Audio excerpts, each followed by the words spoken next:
আসসালামু আলাইকুম। আরও একবার আপনাদেরকে স্বাগত জানাচ্ছি মিস্টার ব্যাংকার চ্যানেলে।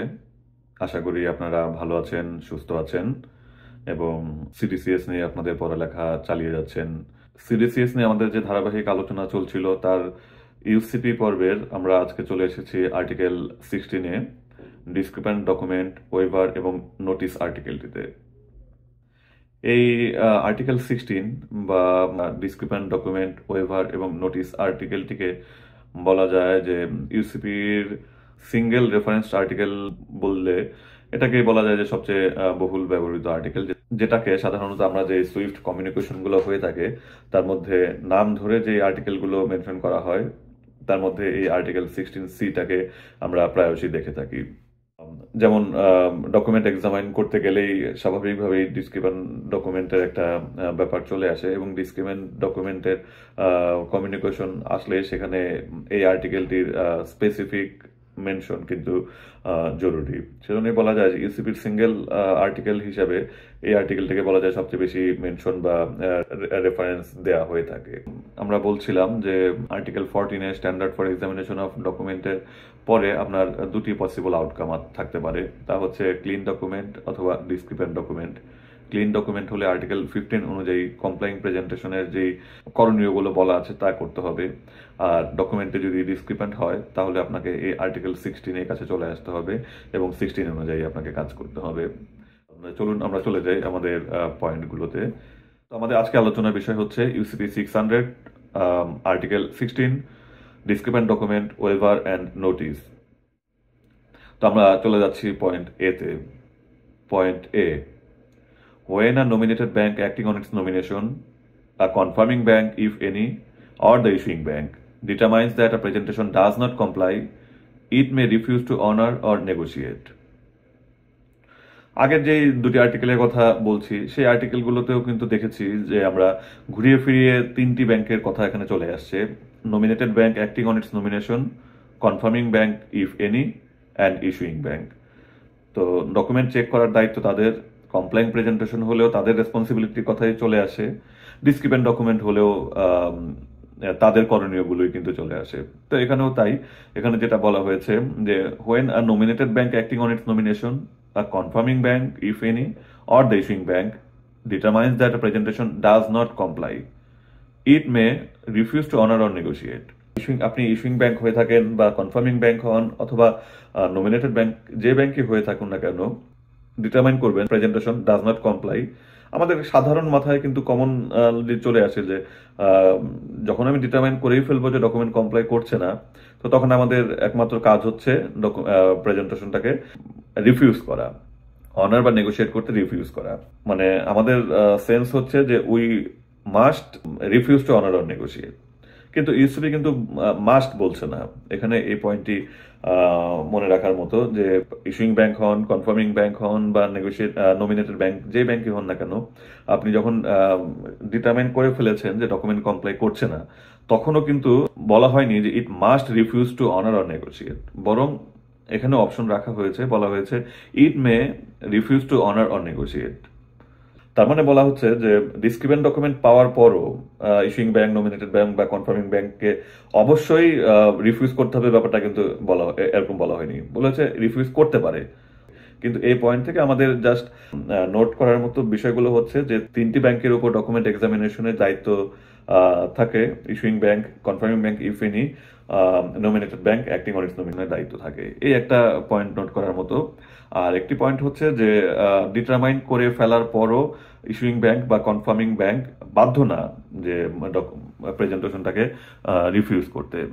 বলেছে it may refuse to honour or negotiate. তার মানে তার হাতে দুটি অপশন আছে, যে রিফিউজ করতে পারে অথবা রিফিউজ না করতে পারে। তো এখন রিফিউজ না করতে পারে মানে কি সে তাহলে নিজ উদ্যোগে ডিসক্রিপেন্ট ডকুমেন্ট ডিটারমাইন করার পরও পেমেন্ট দিয়ে দিতে পারে? এই কোয়েশ্চেনের অ্যান্সারটা দেওয়া আছে পরবর্তী পয়েন্টে, পয়েন্ট বিতে। আগে পয়েন্টে দেখলাম যে ডিসক্রিপেন্ট ডকুমেন্ট ডিটারমাইন করার পরও অবশ্যই তাদেরকে রিফিউজ করতে হবে এমনটি নয়, it may refuse to honour or negotiate. তাহলে মানে যেহেতু বলা হয়েছে may refuse to honour or negotiate, তার মানে একটা অপশন আছে যে রিফিউজ নাও করতে পারে। তো রিফিউজ না করতে পারলে কি করতে হবে সেটা বলেছি আমরা পয়েন্ট বিতে আছে। চলুন দেখে নিই পয়েন্ট বিতে কি আছে। UCP 600, Article 16, discrepant document waiver and notice, point B. When an issuing bank determines that a presentation does not comply, it may, in its sole judgment, approach the applicant for a waiver of the discrepancies. This does not, however, extend the period mentioned in sub-article 14B. এখানে বেশ কিছু point ব্যাখ্যার দাবি রাখে, যেমন প্রথম পয়েন্টটি হচ্ছে when an issuing bank determines that a presentation does not comply. আগের পয়েন্টটিতে আমরা দেখলাম যে ডকুমেন্ট এক্সামিনেশনের দায়িত্ব হচ্ছে issuing bank, confirming bank, nominated bank সবার উপর। আর এখানে এসে বলা হচ্ছে যে যখন ইস্যুইং ব্যাংক ডিটারমাইন করবে প্রেজেন্টেশন কমপ্লাইং না, সে অ্যাপ্লিক্যান্টের সাথে ডিসক্রিমিনেন্সি ওয়েভারের জন্য যোগাযোগ করতে পারে। এই পয়েন্টটা কিন্তু শুধু ইস্যুইং ব্যাংকের জন্য, কনফার্মিং ব্যাংক বা নমিনেটেড ব্যাংকের জন্য না। তো এখন কনফার্মিং ব্যাংক বা নমিনেটেড ব্যাংকের জন্য না কেন? এর কারণটা হচ্ছে কনফার্মিং ব্যাংক বা নমিনেটেড ব্যাংকের সাথে অ্যাপ্লিক্যান্টের সরাসরি কোনো সম্পর্ক নেই, সরাসরি কোনো যোগাযোগ নেই। সম্পর্কটা হচ্ছে ইস্যুইং ব্যাংকের সাথে অ্যাপ্লিক্যান্টের। তো যেহেতু কনফার্মিং ব্যাংক বা নমিনেটেড ব্যাংকের অ্যাপ্লিক্যান্টের সাথে ডাইরেক্ট কোনো রিলেশনশিপ নেই, কাজেই নমিনেটেড ব্যাংক এবং কনফার্মিং ব্যাংকের পক্ষে পসিবল না যে অ্যাপ্লিক্যান্টের সাথে যোগাযোগ করে ওয়েভারটা নিয়ে আসা। এই জন্যই বলা হয়েছে যে ইস্যুইং ব্যাংক যদি ডিটারমাইন করে যে প্রেজেন্টেশন কমপ্লাইং না, ইস্যুইং ব্যাংক তার সোল জাজমেন্টে অ্যাপ্লিক্যান্টের সাথে যোগাযোগ করতে পারে। তাহলে যদি কনফার্মিং ব্যাংক এবং নমিনেটেড ব্যাংক ডিটারমাইন করে যে প্রেজেন্টেশন কমপ্লাইং না, তখন তাদের করণীয় কি? তখন তাদের করণীয় হচ্ছে ইস্যুইং ব্যাংকের সাথে যোগাযোগ করা। ইস্যুইং ব্যাংক সেটা আবার অ্যাপ্লিক্যান্টের সাথে যোগাযোগ করতে পারে। ব্যাখ্যার দাবি রাখে বলেছি কয়েকটি পয়েন্ট, তার মধ্যে প্রথমটি হচ্ছে অ্যান ইস্যুইং ব্যাংক, বাকি ব্যাংক দুটোর কথা এখানে বলা হয়নি। তো তারপরে বলা হয়েছে it may in its sole judgment approach the applicant for a waiver of the discrepancy. It may, তার মানে এখানে আবার বলা হয়েছে যে ইস্যুইং ব্যাংক যদি ডিটারমাইন করে ডকুমেন্ট ডিসক্রিপেন্ট, সেটার জন্য যদি অ্যাপ্লিক্যান্টের কাছ থেকে ওয়েভার নিতে চায়, সেটাও অপশনাল। ইট মে, সে ডিসক্রিপেন্সি ওয়েভারের জন্য অ্যাপ্লিক্যান্টের কাছে যেতে পারে অথবা নাও পারে, এবং এটা বলা হয়েছে ইন ইটস সোল জাজমেন্ট। একেবারেই তার নিজস্ব বুদ্ধি বিবেচনায় যদি মনে হয় যে অ্যাপ্লিক্যান্টের সাথে যোগাযোগ করা উচিত, তাহলে সে যোগাযোগ করতে পারে, সে কিন্তু বাধ্য নয়। ইউসিপিতে অপশন আছে, কিন্তু কোনো বাধ্যবাধকতা নেই ইস্যুইং ব্যাংকের উপর। ইস্যুইং ব্যাংক যখন ডিসক্রিপেন্ট ডকুমেন্ট ডিটারমাইন করে ফেলবে, সে ডিসক্রিপেন্সি দিয়ে দিতে পারে, রিফিউজ করে ফেলতে পারে, অথবা রিফিউজ না করে সে অ্যাপ্লিক্যান্টের কাছে ওয়েভার চাইতে পারে। অন্য ব্যাংক, নমিনেটেড ব্যাংক বা কনফার্মিং ব্যাংকের সেই অপশনটি নেই, তারা ইস্যুইং ব্যাংকের কাছে যোগাযোগ করতে পারে, এবং ইস্যুইং ব্যাংক যখন ডিটারমাইন করবে সে অ্যাপ্লিক্যান্টের কাছে ওয়েভারের জন্য যোগাযোগ করতে পারে। কিন্তু বলা হয়েছে in its sole judgment, UCB পক্ষ থেকে কোনো ধরনের বাধ্যবাধকতা নেই। এবং সোল জাজমেন্ট কনফার্মিং ব্যাংক এবং নমিনেটেড ব্যাংক যদি অ্যাপ্লিক্যান্টের ইস্যুইং ব্যাংকের সাথে যোগাযোগ করে, অ্যাপ্লিক্যান্টের সাথে যোগাযোগ করার কোনো রিকোয়েস্ট নিয়ে, তো সেটাও কিন্তু সে আসলে শুনতে বাধ্য নয়। এই জন্য বলা হয়েছে ইন ইটস সোল জাজমেন্ট। তার যদি মনে হয় সে নিজে যোগাযোগ করতে পারে বা অন্য কেউ বললে সে যোগাযোগ করতে পারে, কিন্তু এটা সম্পূর্ণ ইস্যুইং ব্যাংকের ডিসক্রিপশন, সে অ্যাপ্লিক্যান্টের সাথে ডিসক্রিপেন্সি ওয়েভারের জন্য যোগাযোগ করবে কি করবে না। শুধু তাই না, ইস্যুইং ব্যাংক যে তার সোল ডিসক্রিপশনে অ্যাপ্লিক্যান্টের সাথে যোগাযোগ করবে ওয়েভারের জন্য, সেই ওয়েভার অ্যাপ্লিক্যান্টের কাছ থেকে পাওয়ার পরও ইস্যুইং ব্যাংক কিন্তু সেই অ্যাপ্লিক্যান্টের সেই ওয়েভার মেনে নিতে ইস্যুইং ব্যাংক বাধ্য নয়। এমন অনেক ডিসক্রিপেন্সি থাকতে পারে যেটার জন্য ইস্যুইং ব্যাংক হয়তো ইনিশিয়ালি যোগাযোগ করলো অ্যাপ্লিক্যান্টের সাথে, অ্যাপ্লিক্যান্ট ওয়েভারও দিয়ে দিল, কিন্তু অ্যাপ্লিক্যান্ট ওয়েভার দেওয়াও মানেও কিন্তু আসলে সেটা ইস্যুইং ব্যাংকের উপর কোনো অব্লিগেশন তৈরি করলো না সেই ওয়েভারটা অ্যাকসেপ্ট করার জন্য। যেমন হতে পারে যে আপনার শিপমেন্ট হওয়ার কথা ছিল জার্মানি থেকে, দেখা গেল যে সেই শিপমেন্টটা হলো কোনো স্যাংশন কান্ট্রি থেকে, উত্তর কোরিয়া থেকে। তো অবশ্যই আপনি বলেছিলেন জার্মানি থেকে শিপমেন্ট হওয়ার কথা, শিপমেন্ট হলো উত্তর কোরিয়া থেকে, এটা একটা ডিসক্রিপেন্সি।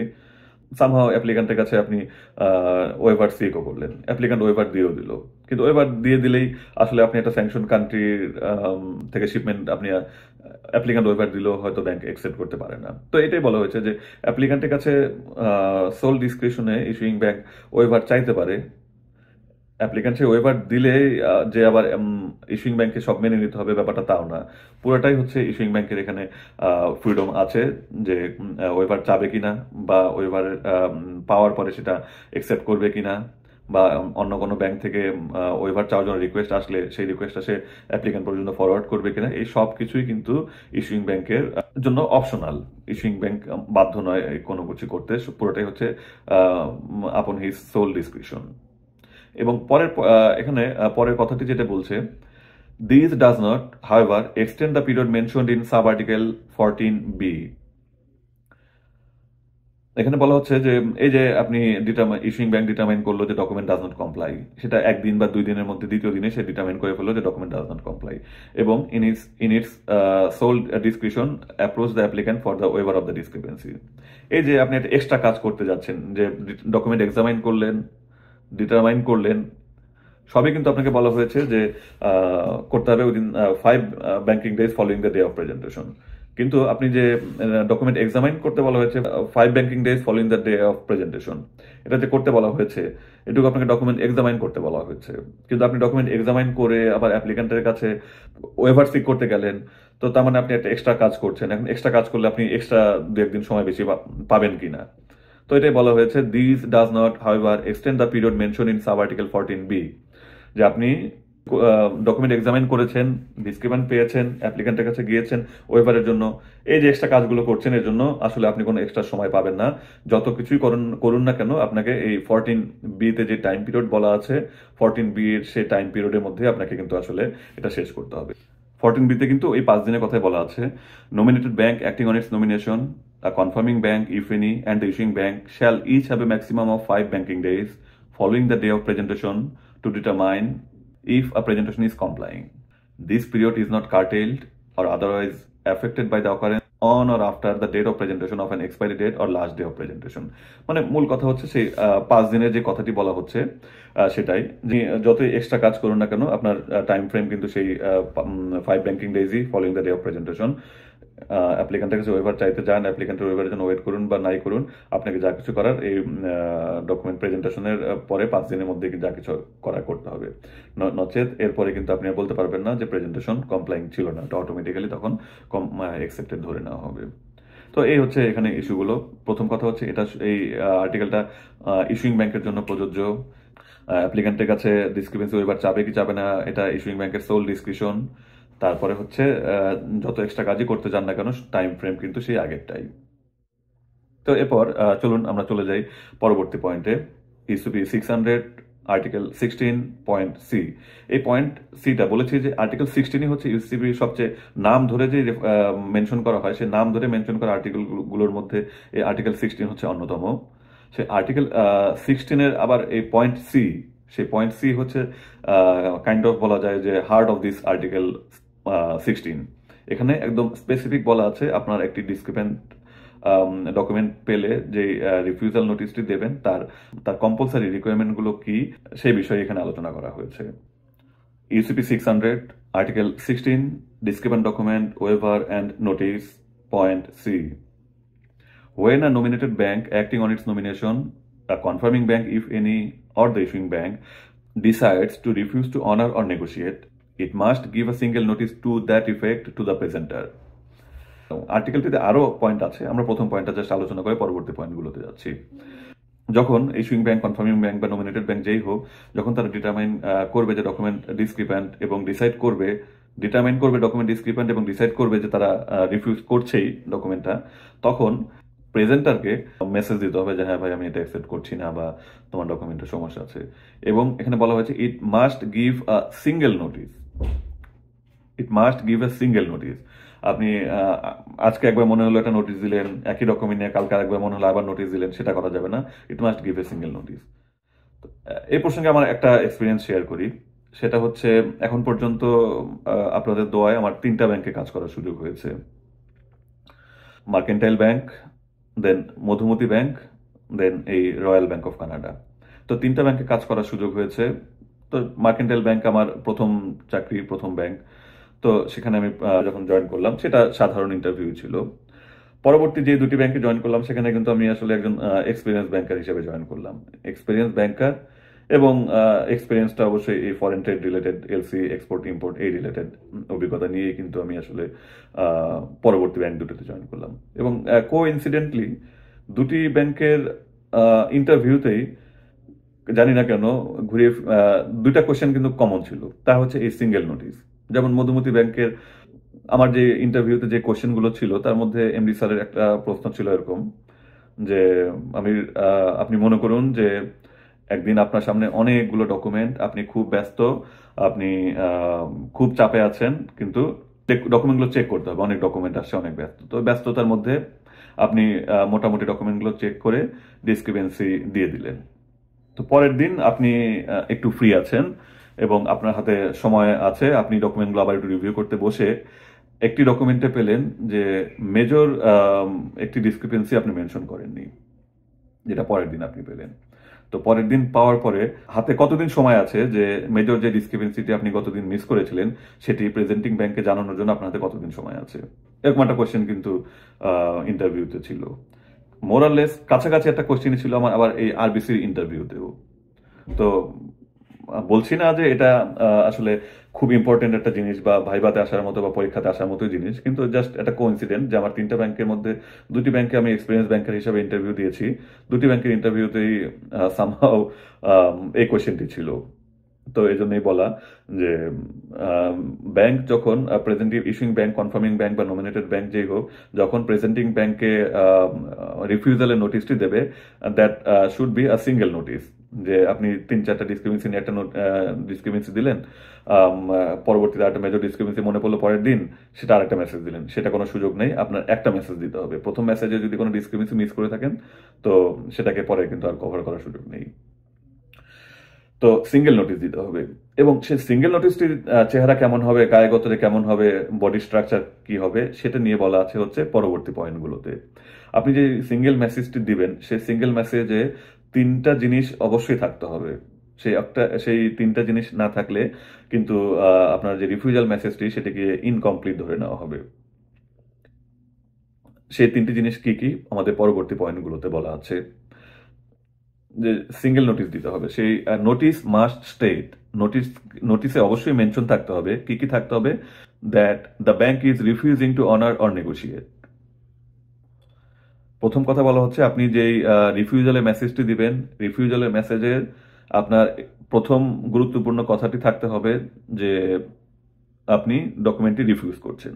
আপনি অনেক সব ইনফরমেশন দিয়ে দিলেন, ব্যাংকের নাম লিখলেন, প্রেজেন্টিং ব্যাংকের নাম লিখলেন, তার রেফারেন্স নাম্বার লিখলেন, অ্যামাউন্ট লিখলেন, অ্যাপ্লিক্যান্ট লিখলেন, বেনিফিশিয়ারি লিখলেন, সব কিছু লিখলেন, কিন্তু আপনি যে আসলে মেসেজটি রিফিউজ করছেন সেই কথাটি লিখলেন না, তাহলে কিন্তু আপনার বাকি সব কিছু লেখা আপনার মূল্যহীন হয়ে গেল।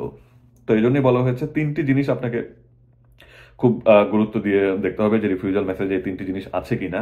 তো প্রথম কথাটি হচ্ছে that the bank is refusing the document. প্রথমেই থাকতে হবে যে ব্যাংক ডকুমেন্টটা যেটা পেয়েছে সেটা রিফিউজ করছে। তো point 2, each discrepancy in respect of which the bank refuses to honour or negotiate. তো পয়েন্ট 2 হচ্ছে each discrepancy in respect of which the bank refuses to honour or negotiate. আপনার প্রতিটা ডিসক্রিপেন্সি মেনশন করতে হবে। আপনি 5টা ডকুমেন্ট ডিসক্রিপেন্সি পেলেন, পেয়ে একটা মেনশন করলেন, বাকিগুলো মেনশন করলেন না, সেটা করা যাবে না। আপনাকে 5টা ডিসক্রিপেন্সি মেনশন করতে হবে।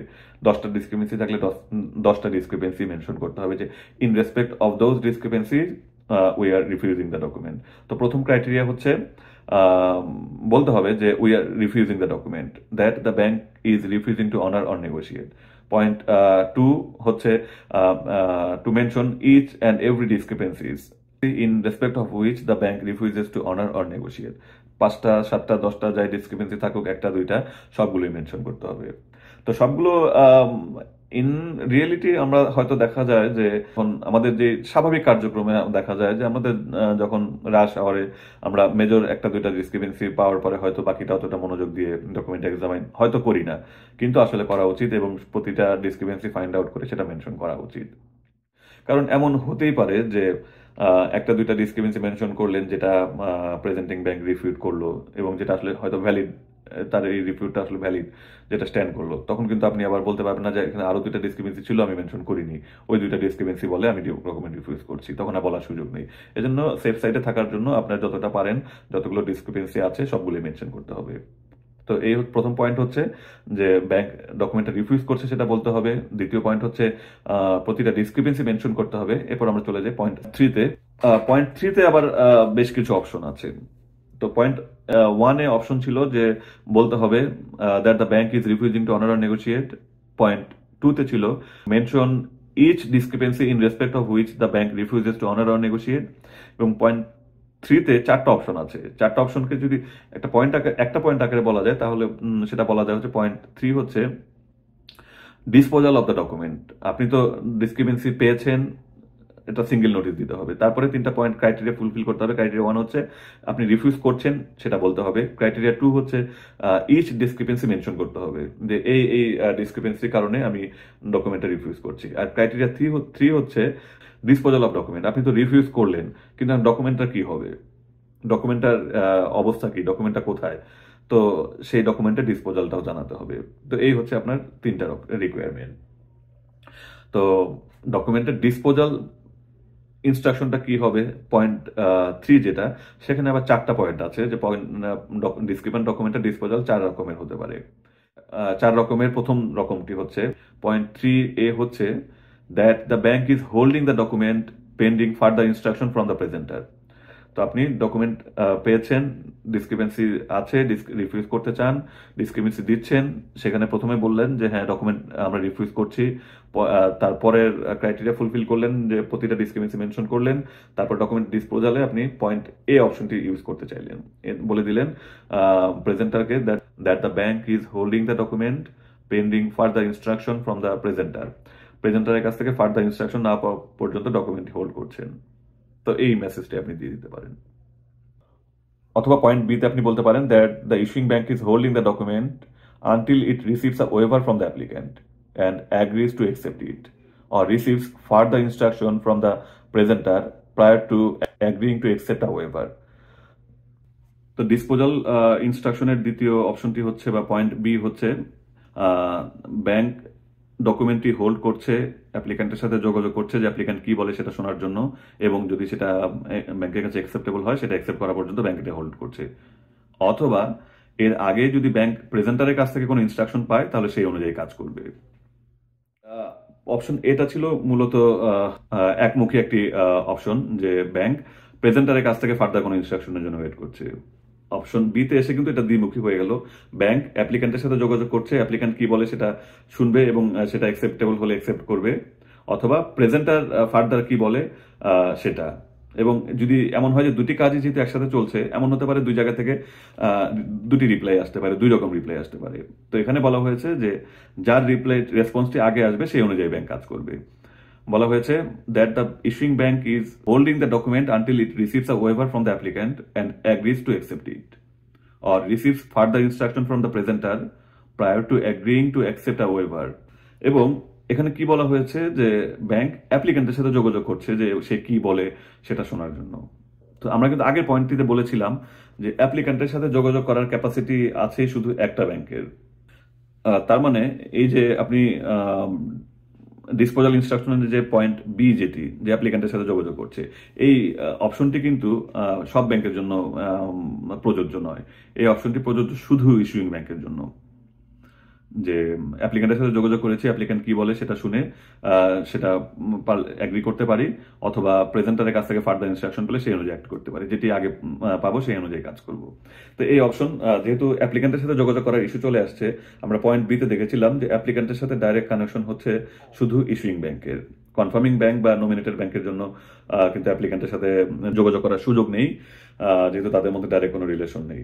তার মানে এই যে ডিসপোজাল অপশনগুলোর মধ্যে যে পয়েন্ট বি, সেটি কিন্তু আসলে নমিনেটেড ব্যাংক বা কনফার্মিং ব্যাংকের জন্য প্রযোজ্য নয়। যেহেতু এটা অ্যাপ্লিক্যান্টের সাথে যোগাযোগ করার একটা ইস্যু আছে, এটি প্রযোজ্য শুধু ইস্যুইং ব্যাংকের জন্য। তারপর ডিসপোজাল অপশনগুলোর মধ্যে পয়েন্ট সিতে বলা আছে that the bank is returning the document। তার মানে আপনি মেসেজে বলছেন ডকুমেন্ট ডিসক্রিপেন্ট, আমরা রিফিউজ করছি অনার নেগোশিয়েট করতে। ক্রাইটেরিয়া টু, সবগুলো ডিসক্রিপেন্সি মেনশন করলেন যে এই রেসপেক্টে আমি ডকুমেন্ট রিফিউজ করছি। তারপর ডিসপোজাল ইনস্ট্রাকশনে ক্রাইটেরিয়া 3-তে এসে আপনি বললেন যদি ইউজ করতে চান পয়েন্ট সি, যে ডকুমেন্ট রিটার্ন করে দিচ্ছি। ডিসক্রিমেন্ট ডকুমেন্ট রিটার্ন করে দিতেই পারেন, যে টার্মস এন্ড কন্ডিশন একেবারেই অ্যাকসেপ্টেবল না হলে ডকুমেন্ট রিটার্ন করে দিতেই পারেন। সেটাও আপনার ওই মেসেজে মেনশন করে দিতে হবে ডিসপোজাল ইনস্ট্রাকশনের মধ্যে। আর ডিসপোজাল অপশনের মধ্যে পয়েন্ট 4-এ আছে that the bank is acting in accordance with the instructions previously received from the presenter. আর ডিসপোজাল অপশনগুলোর মধ্যে পয়েন্ট 4-এ বলা আছে যে ব্যাংক প্রেজেন্টার প্রিভিয়াসলি যে ইনস্ট্রাকশন দিয়েছিল সেই ইনস্ট্রাকশন অনুযায়ী কাজ করছি। এমন হতে পারে যে নমিনেটেড ব্যাংক ডকুমেন্ট সাবমিট করার সময় বলে দিল যে যদি ডিসক্রিপেন্সি পান আমাদের কাছে ফেরত পাঠিয়ে দেবেন। তাহলে আপনার কিন্তু আর অ্যাপ্লিকেন্টের সাথে যোগাযোগ করা, প্রেজেন্টারের ফার্দার ইনস্ট্রাকশন, সেগুলোর জন্য অপেক্ষা করার কোনো প্রয়োজন নেই, আপনি সরাসরি ফেরত পাঠিয়ে দিতে পারেন। অথবা বলা হলো যে যদি ডকুমেন্ট ডিসক্রিপেন্ট পান একটু হোল্ড করবেন, আমরা পরবর্তী করণীয় কি জানাবো, সেটা ফরওয়ার্ডিংই বলা আছে। তো এটাই বলা হয়েছে যে প্রিভিয়াসলি যদি কোনো ইনস্ট্রাকশন দেওয়া থাকেই তো ব্যাংক সেই অনুযায়ী কাজ করবে। এটাই হচ্ছে পয়েন্ট ডিসপোজাল অপশনের পয়েন্ট ডি, যে the bank is acting in accordance with instruction previously receive from the presenter. Presenter document present করার সময় যে অপশনগুলো দিয়ে দিয়েছিল, ব্যাংক যখন রিফিউজ করছে তখন বলে দিল হ্যাঁ তুমি যা বলেছিলে আমি সেই অনুযায়ী কাজ করছি। হয়তো তুমি বলেছিলে যে ডিসক্রিপেন্ট পেলে রিটার্ন করে দিতে, তাহলে আমি তোমার ইনস্ট্রাকশন যে কাজ করছে মানে প্রেজেন্টিং ব্যাংক বুঝে নিবে যে ডকুমেন্ট রিটার্ন করে দিচ্ছে। অথবা ইনস্ট্রাকশন থাকতে পারে ডিসক্রিপেন্সি পেলে অ্যাপ্লিকেন্টের সাথে যোগাযোগ করতে। তো যখন ইস্যুইং ব্যাংক বা কনফার্মিং ব্যাংক অপশন ডিটি ইউজ করবে তখন নমিনেটেড ব্যাংক বুঝে যেতে পারে যে ওয়েভারের জন্য অ্যাপ্লিকেন্টের সাথে যোগাযোগ করা হচ্ছে। তো এই হচ্ছে ক্রাইটেরিয়াগুলো। Point UCP 600 article 16 discrepant document waiver and notice. Point C, এই পয়েন্ট সিটি খুবই ইম্পর্টেন্ট, কারণ এখানে একটি ডিসক্রিপেন্ট ডকুমেন্টের যে রিফিউজাল মেসেজ তার কমপ্লিট স্ট্রাকচারটা দেওয়া আছে এবং প্রতিটি ক্রাইটেরিয়া কিন্তু একটি ডিসক্রিপেন্ট মেসেজে অবশ্যই ফুলফিল করতে হবে। ক্রাইটেরিয়াগুলো আরেকবার একটু বলছি।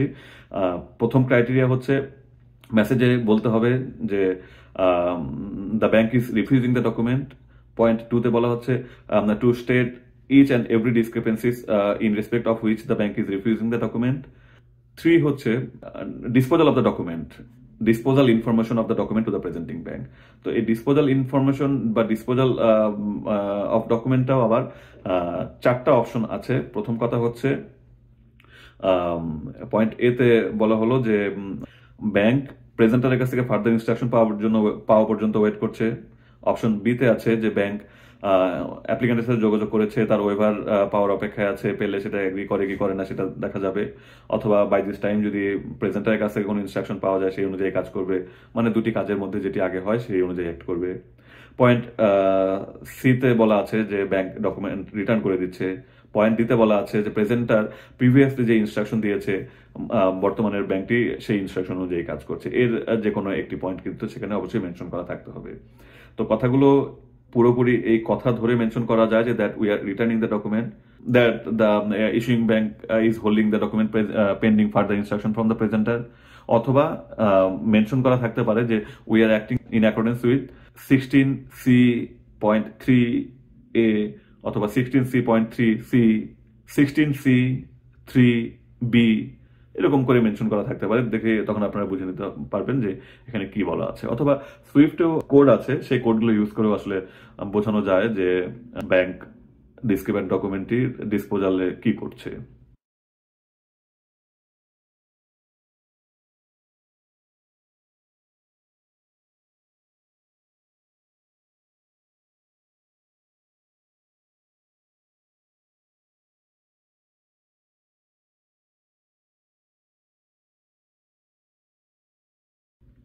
তো অনেক আলোচনা করে ফেললাম আমরা এই পয়েন্ট সি নিয়ে। তো চলুন আমরা চলে যাচ্ছি আমাদের পরবর্তী point UCP 600 article 16 discrepant document waiver and notice. Point D, the notice required by sub-article 16C must be given by telecommunication, or if that is not possible by other expeditious means, no later than the close of 5th banking day following the day of presentation. এটা অবশ্য আমাদের UCP সেই চিরাচরিত basic কথাগুলোর মধ্যে একটি। Article 16C তে আপনি যে রিফিউজাল মেসেজ দিবেন সেই মেসেজটা হতে হবে টেলিকমিউনিকেশন অথবা অন্য কোনো এক্সপিডিশিয়াস মিনস, এবং আরেকটি রিকোয়ারমেন্ট হচ্ছে সেটা দিতে হবে not later than the close of the 5th banking day following the day of presentation.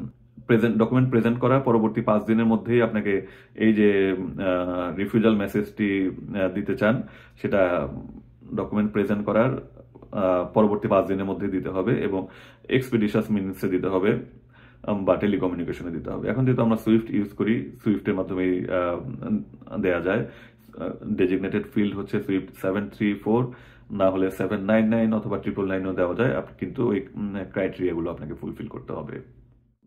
এখানে আলোচনা আসলে খুব বেশি কিছু নেই, আমরা চলে যাচ্ছি আমাদের পরবর্তী পয়েন্টে। UCP 600 article 16 discrepant document waiver and notice. Point E, a nominated bank acting on its nomination, a confirming bank if any, or the issuing bank may, after providing notice required by sub-article 16C(3)(a) or b, return the document to the presenter at any time. আমরা দেখেছি যে 16C তে আপনার রিফিউজালের কিছু format আছে, কিছু structure আছে। সেই স্ট্রাকচারগুলো হচ্ছে কি, আপনাকে 1 নম্বর ক্রাইটেরিয়া হচ্ছে আপনাকে বলতে হবে ডকুমেন্ট রিফিউজ করছেন। 2 নম্বর ক্রাইটেরিয়া হচ্ছে each and every discrepancy mention করতে হবে in respect of which you are refusing the document. Criteria 3 হচ্ছে ডিসপোজাল ইনস্ট্রাকশন। সেই ডিসপোজাল ইনস্ট্রাকশনে আমরা দেখেছি আবার 4টি পয়েন্ট আছে। পয়েন্ট এ হচ্ছে প্রেজেন্টারের কাছ থেকে ফার্দার ইনস্ট্রাকশনের জন্য ওয়েট করা হচ্ছে। অপশন বি হচ্ছে অ্যাপ্লিক্যান্টের সাথে যোগাযোগ করা হয়েছে, তার ওয়েভারের পাওয়া যায় কিনা বা পেলে সেটা অ্যাকসেপ্ট করা যায় কিনা, অথবা বাই দিস টাইম প্রেজেন্টারের কাছ থেকে কোনো ইনস্ট্রাকশন পাওয়া যায় কিনা, যেটা আগে পাওয়া যাবে সেই অনুযায়ী কাজ করা হবে। সিতে বলা হয়েছে ডকুমেন্ট রিটার্ন করা হচ্ছে। ডিতে বলা হচ্ছে প্রেজেন্টার প্রিভিয়াসলি যে ইনস্ট্রাকশন দিয়েছে সেই অনুযায়ী কাজ করা হচ্ছে। তো আমাদের এই আর্টিকেলে বলা হয়েছে যে 16C(3)(a or b, তো 16C(3)(a or b, এ হচ্ছে কি তাহলে প্রেজেন্টারের কাছ থেকে ফার্দার ইনস্ট্রাকশন পাওয়া পর্যন্ত হোল্ড করা হচ্ছে, আর বি হচ্ছে অ্যাপ্লিক্যান্টের সাথে যোগাযোগ করা হচ্ছে, অ্যাপ্লিক্যান্ট ওয়েভার পাওয়া যায় কিনা, পেলে অ্যাকসেপ্ট করা যায় কিনা, অথবা এদিকে প্রেজেন্টার ফার্দার কোনো ইনস্ট্রাকশন দেয় কিনা, যেটা আগে দিবে সেই অনুযায়ী অ্যাক্ট করা হবে। তো বলা হয়েছে এই ডিসপোজাল অপশন এ এবং বি অনুযায়ী যদি কোনো মেসেজ প্রিভিয়াসলি দেওয়া হয়ে থাকে, এর পরবর্তী সময় যে কোনো দিনই ডকুমেন্ট কিন্তু ফেরত পাঠিয়ে দেওয়া যেতে পারে। বলা হয়েছে return the document to the presenter at any time. তো আপনি ওই 16C(3)(a অথবা b অনুযায়ী যখন রিফিউজাল মেসেজ দেবেন, সেই রিফিউজাল মেসেজ দেওয়ার পর যে কোনো দিন কিন্তু ডকুমেন্টটা রিটার্ন করে দেওয়া যাবে প্রেজেন্টারের কাছে। তো এখানে যদিও ইউসিপিতে বলা হয়েছে যে আপনি 16C(3)(a or b অনুযায়ী যদি রিফিউজাল মেসেজ দিয়ে থাকেন, পরবর্তীতে অ্যাট এনি টাইম ডকুমেন্টটা রিটার্ন করে দিতে পারেন। তো এটা হচ্ছে ইউসিপির রুল। আর তারপরেও ইউসিপির ড্রাফটিং গ্রুপের একটু বক্তব্য আছে যে সেই অনুযায়ী আপনি ডকুমেন্ট রিফিউজ করেছেন প্রিভিয়াসলি, তো প্রিভিয়াসলি রিফিউজ করার পরে আপনি বলেছে যে ডকুমেন্টটা যে কোনো টাইমে আপনি ফেরত পাঠিয়ে দিতে পারেন, রুলসে পারমিট করছে। কিন্তু ড্রাফটিং গ্রুপ তারপরে বলছে যে তারপরেও একটি এক্সপেকটেশন হচ্ছে যে আপনি প্রিভিয়াসলি ডকুমেন্টটি রিফিউজ করে মেসেজ দিয়েছেন, যদিও আমরা বলেছি যে এরপরে আপনি যে কোনো দিন ডকুমেন্ট ফেরত পাঠিয়ে দিতে পারেন। তো একটু কার্টিসি এক্সপেক্ট করছে তারা, বা একটু ভদ্রতা চাচ্ছে। তা হচ্ছে যে আপনি ডকুমেন্ট রিফিউজ করে মেসেজ দিয়েছেন, দেওয়ার পরে তো ডকুমেন্টটা ফেরত পাঠাতে চাচ্ছেন, তো পাঠাতে চাওয়ার আগে আরেকটা কার্টিসি মেসেজ আপনি প্রেজেন্টারকে দেবেন যে আমি তো তোমাকে প্রিভিয়াসলি এই রিফিউজাল মেসেজ দিয়েছিলাম, এখন আমি ডকুমেন্টটা ফেরত পাঠাচ্ছি।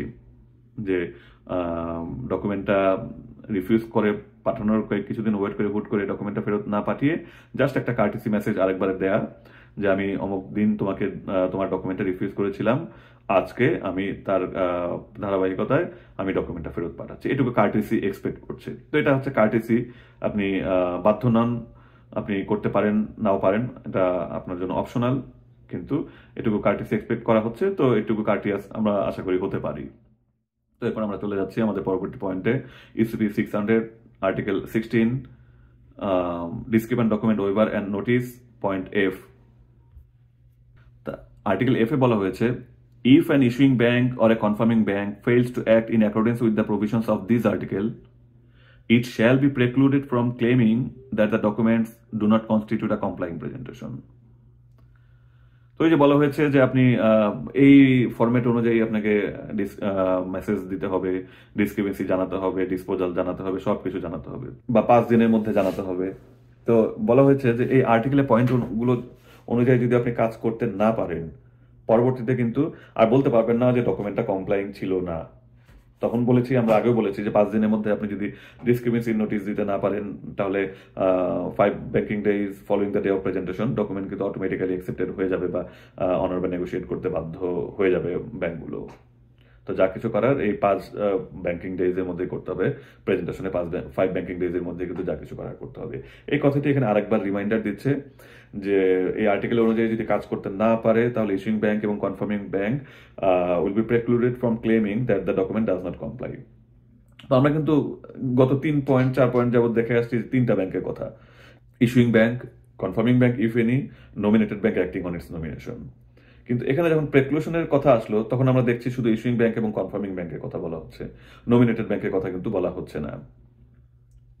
কেন নমিনেটেড ব্যাংকের কথা বলা হচ্ছে না? কারণ ওই যে নমিনেটেড ব্যাংকের জন্য document examination, acting on it's nomination সবকিছু একটু অপশনাল, তো তাকে কখনোই আসলে ওইভাবে বাধ্য করা যাচ্ছে না।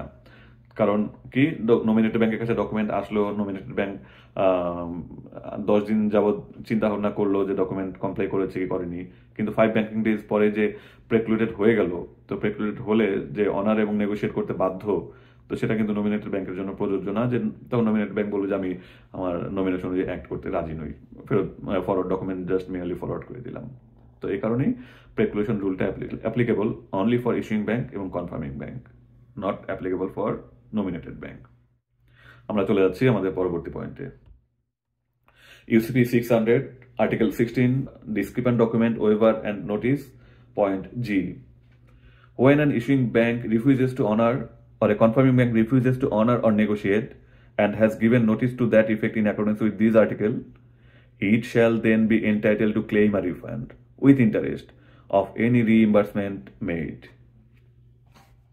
তো এখানে বলা হয়েছে যে ইস্যুইং ব্যাংক যদি সব প্রপারলি রিফিউজাল মেসেজ দিয়ে থাকে, তাহলে এর আগে যদি অনার করা হয়ে থাকে বা এর আগে যদি অনার বা নেগোশিয়েট করা হয়ে থাকে, তাহলে ইস্যুইং ব্যাংক সেই পেমেন্টটা ফেরত চাইতে পারবে, এবং শুধু তাই না, সাথে ইন্টারেস্ট সহ ফেরত চাইতে পারবে। তো ইস্যুইং ব্যাংক যদি অনার করতে রিফিউজি করে থাকে, বা কনফার্মিং ব্যাংক যদি অনার বা নেগোশিয়েট করতে রিফিউজি করে থাকে, তাহলে এখানে পেমেন্ট দেওয়ার প্রশ্নটা কোথায় আসছে? এই ব্যাপারটা কিন্তু আসলে একটু চিন্তা করতে হবে। যেমন একটা সাইড ডকুমেন্ট, নমিনেটেড ব্যাংকের কাছে ডকুমেন্ট আসলো, এসে নমিনেটেড ব্যাংক তার যে এক্সামিনেশনে মনে হলো যে ডকুমেন্ট কমপ্লাইং, তো সে বেনিফিশিয়ারিকে পেমেন্ট করে দিল, এবং ইস্যুইং ব্যাংকের যে অ্যাকাউন্ট সেটা ডেবিট করে সে পেমেন্টটা নিজে নিয়ে নিল। তো ডকুমেন্ট যখন ইস্যুইং ব্যাংকের কাউন্টারে আসলো, ইস্যুইং ব্যাংক দেখলো যে না, ডকুমেন্ট তো কমপ্লাইং না, ডকুমেন্ট ডিসক্রিপেন্ট, এবং সে যথাযথ প্রক্রিয়াতে সেই ডিসক্রিপেন্সি রিফিউজাল মেসেজ পাঠালো নমিনেটেড ব্যাংকে। তো নমিনেটেড ব্যাংক তার ভুল বুঝতে পারলো যে হ্যাঁ, এটা আসলেই ডিসক্রিপেন্ট ডকুমেন্ট ছিল। তো কি হলো, সে যে ইস্যুইং ব্যাংকের অ্যাকাউন্ট ডেবিট করে টাকা নিয়ে এসেছিল তার এন্ডে, তখন কিন্তু তাকে এটা ফেরত দিয়ে দিতে হবে। ফেরত দিয়ে দিতে হবেই না শুধু, সাথে যেই 4-5 দিনের ইন্টারেস্ট সেটাও কিন্তু সহ তাকে ফেরত দিতে হবে। বা যে কনফার্মিং ব্যাংক, যে সেও হয়তো মিস্টেকেনলি ডিসাইড করেছিল যে ডকুমেন্ট কমপ্লাইং, এবং সে পেমেন্ট দিয়ে দিয়েছিল, এবং ইস্যুইং ব্যাংকের সাথে তার অ্যারেঞ্জমেন্ট বলে সে ইস্যুইং ব্যাংকে ডেবিট করে টাকা নিয়েও নিয়েছিল। কিন্তু যখন আসলে দেখা যাবে যে ডকুমেন্টে ডিসক্রিপেন্ট ছিল, তারা অ্যাগ্রি করবে, তখন কিন্তু তাকে অবশ্যই যে টাকাটা ডেবিট করে নিয়েছিল সেটা ফেরত দিয়ে দিতে হবে, এবং এর সাথে যদি কোনো ইন্টারেস্ট থেকে থাকে সেটাও আসলে সহ ফেরত দিতে হবে। তো এই ছিল আমাদের আজকের আলোচনা। এখানে এ থেকে জি পর্যন্ত 7টি পয়েন্ট ছিল, কিন্তু আগে এবং পরে বেশিরভাগই পুরনো কিছু কথাও বারবার আলোচনা করা হয়েছে, যে ইস্যুইং ব্যাংক, কনফার্মিং ব্যাংক, বা 5 banking days প্রেক্লুডেড, এই কথাগুলো কিন্তু আমরা প্রিভিয়াসলিও শুনেছি বা পেয়েছি। তো এখানে যে একদমই ব্র্যান্ড নিউ যে কনসেপ্টটুকু ছিল, সেটা কিন্তু হচ্ছে এই আর্টিকেল সি, আপনি ডিসক্রিপেন্ট ডকুমেন্টকে কিভাবে ট্রিট করবেন, ডিসক্রিপেন্ট ডকুমেন্টের স্ট্রাকচার কি হবে, ফরম্যাট কি হবে এবং কি কি রুলস ফলো করতে হবে, কি কি ক্রাইটেরিয়া মিট করতে হবে, সেগুলো কিন্তু এই আর্টিকেল সি তে বলা আছে। সি এর পয়েন্ট 1, 2, 3, তার আন্ডারে আবার ABC। তো এই বিষয়টা কিন্তু আপনাদেরকে একটু মনে রাখতে হবে এবং এটি একটি ইম্পর্টেন্ট পয়েন্ট এবং পুরোটাই আপনাকে এখানে কিন্তু টু দ্য পয়েন্ট ফলো করতে হবে। এখানে পয়েন্ট সি ডেভিয়েশনের সুযোগ এখানে কিন্তু আসলে কম। এই ছিল আমাদের আজকের আলোচনা, UCP 600 article 16, discrepant document waiver এবং নোটিশ। তো পরবর্তীতে আমরা আর্টিকেল 17 নিয়ে হাজির হব। তো সে পর্যন্ত আপনারা ভালো থাকবেন, সুস্থ থাকবেন, ভিডিওগুলো দেখতে থাকুন, ভুলগুলো ধরতে থাকুন, এখানে কথাবার্তায় যে ভুলগুলো হচ্ছে ফাইন্ড আউট করতে থাকুন। বরাবরের মতো আবারও বলছি, গঠনমূলক সমালোচনা স্বাগতম এবং আপনাদের যদি কোনো সাজেশন থাকে বা পরামর্শ থাকে সেটা অবশ্যই আমাদেরকে কমেন্ট করে জানাতে ভুলবেন না। তো আজ এ পর্যন্তই। তো ভালো থাকবেন, সুস্থ থাকবেন, আল্লাহ হাফেজ।